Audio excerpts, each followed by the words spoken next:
निश्चित रूप से थायराइड ग्रुप होगा, तभी ना उसका पावर कितना है, तो हम लोग नंबर ऑफ एलिमेंट कितना है तो हम लोग पता कर सकेंगे कि वो प्राइम है या नहीं है। अब इसमें सबसे पहले प्राइम समझना पड़ेगा।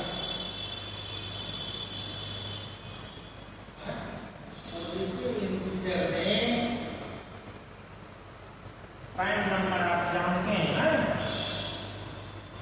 Greater than 1, number greater than 1 and divisible by only two numbers, 1 and number itself, है ना, then number is known as prime number, ठीक है।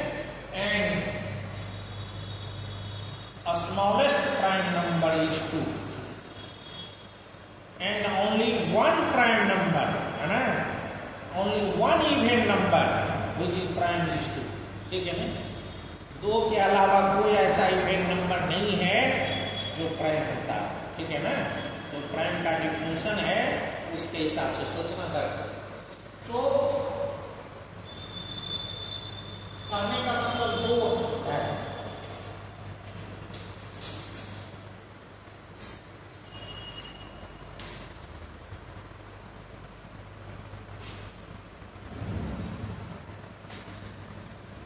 दो है, 2, 3, 5, 7, 11, 13, आप 100 तक का प्राइम, ये तो इधर वाले कंपटीशन के लिए भी जरूरी है, ठीक है ना। कभी कभार क्वेश्चन पूछता है कि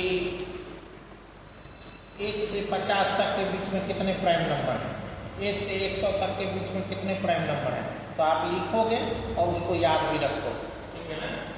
सो कहने का मतलब अगर किसी ग्रुप का ये ऑर्डर है तो वो समझिए आप सेकंड, ठीक है। अब उसमें हमको एक जरूरी है कि कोई सब ग्रुप, अब यहां पर समझिए एक हम लोग ग्रुप ले रहे हैं जिसको हम लोग सब ग्रुप का काम करेंगे 1 ओमेगा ओमेगा स्क्वायर। अब इसमें ऑर्डर इसका क्या है, इस ग्रुप का ऑर्डर क्या है, पॉज करो, वही कंटिन्यू हो जाता है ना। अब देखो इसका ऑर्डर क्या होगा, 3 नहीं। अब इसका हम लोग पढ़ेंगे एग्जाम्पल में, उन दोनों थे जब रिपीट किए थे इसको, है ना। तो ये ओमेगा जनरेटर नहीं। आप जरा इस ओमेगा के बारे में, ओमेगा का ऑर्डर देखिए। ऑर्डर किसी भी एलिमेंट का क्या होता है, ऐसा लिस्ट इंटीजर जो उसका पावर देने से आइडेंटिटी एलिमेंट दे, ठीक है।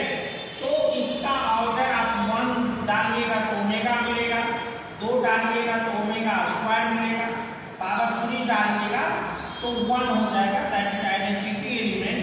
सो order of omega that is generator, order of generator equal to 3, है। सो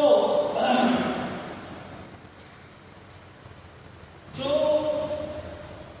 साइक्लिक ग्रुप है, गौर से ये साइक्लिक है, उसमें किसी भी जनरेटर का जो ऑर्डर होता है निश्चित रूप से फाइनाइट, जनरेटर का जो ऑर्डर होता है वो उस ग्रुप के ऑर्डर के बराबर होता है। इस नोट को हमको याद रखना, ठीक है ना। अब गौर से देखिए, यहां जनरेटर ओमेगा, ओमेगा का ऑर्डर कितना, 3, क्योंकि पावर हम लोग ओमेगा का 3 करेंगे तो 1 आ जाएगा, जो आइडेंटिटी एलिमेंट है, इसलिए इसका ऑर्डर हो गया आपका कितना, 3। और इस ग्रुप का भी ऑर्डर है कितना, 3, क्योंकि 3 एलिमेंट है ना।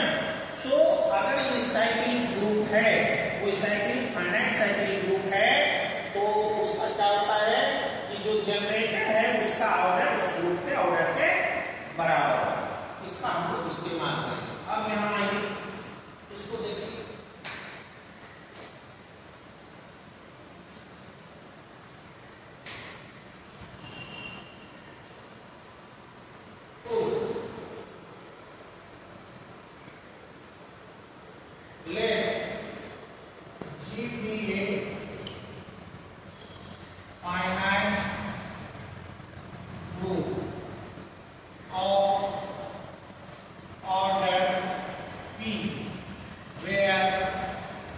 each prime number। Positive integer में एक से बड़ा, वैसे प्लस माइनस कुछ भी हो सकता है। अब गौर से देखिए, चूंकि ऑर्डर निगेटिव तो होगा ग्रुप में, ग्रुप का ऑर्डर निगेटिव तो element positive integer, least positive integer element का ऑर्डर, और ग्रुप का भी ऑर्डर वो नंबर ऑफ एलिमेंट्स होता है, वो निगेटिव तो होगा नहीं। सो यहां P, अब गौर से देखिए, therefore prime number, then we have to prove G is cycle, G is cycle। यहां तक समझने में आपको कोई दिक्कत तो नहीं है। अब आइए, since order of G equal to P, which is prime number,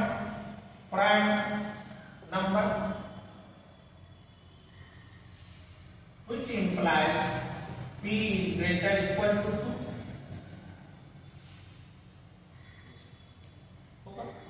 अब इसमें नंबर ऑफ एलिमेंट ग्रुप में 2 होगा। अगर एक ही रहता तब तो सिर्फ आइडेंटिटी एलिमेंट से बनता। अब इसमें कम से कम 2 ऑर्डर का ये ग्रुप बनना है ना, तो 2 एलिमेंट होगा, तो निश्चित रूप से एक एलिमेंट ऐसा होगा जो आइडेंटिटी को छोड़ के होगा, कि नहीं। So which implies there exist a E does not equal to A belongs to G। ठीक है, where E is the identity element of G। अब देखिए, अब यहां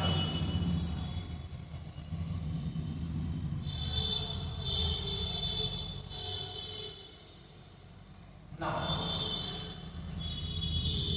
consider a cyclic subgroup H of order M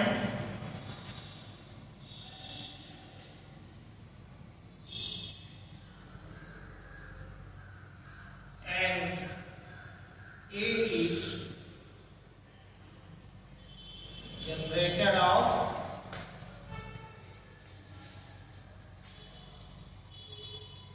H। हम लोग मान रहे हैं, एक हम लोग साइक्लिक सबग्रुप G का कंसीडर किए, जिसका ऑर्डर है M और A उसका जनरेटर है। तो निश्चित रूप से H का सारा एलिमेंट A के फॉर्म में, A के पावर के फॉर्म में ही एक्सप्रेस होगा। So H equal to A to the power R such that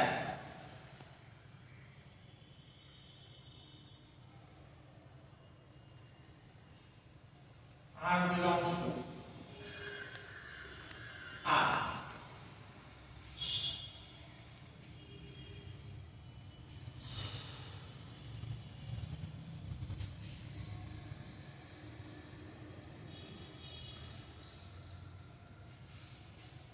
अब गौर से देखिए कि चूंकि ये साइक्लिक ग्रुप है, H जो है साइक्लिक सब ग्रुप है, तो साइक्लिक ग्रुप भी होगा। अब इसका जो एलिमेंट है A के पावर R के फॉर्म, उसका ऑर्डर वही होगा जो इस सब ग्रुप का ऑर्डर है। चूंकि साइक्लिक ग्रुप का ऑर्डर उसके जनरेटर के ऑर्डर के बराबर होता है। अब यहां A के पावर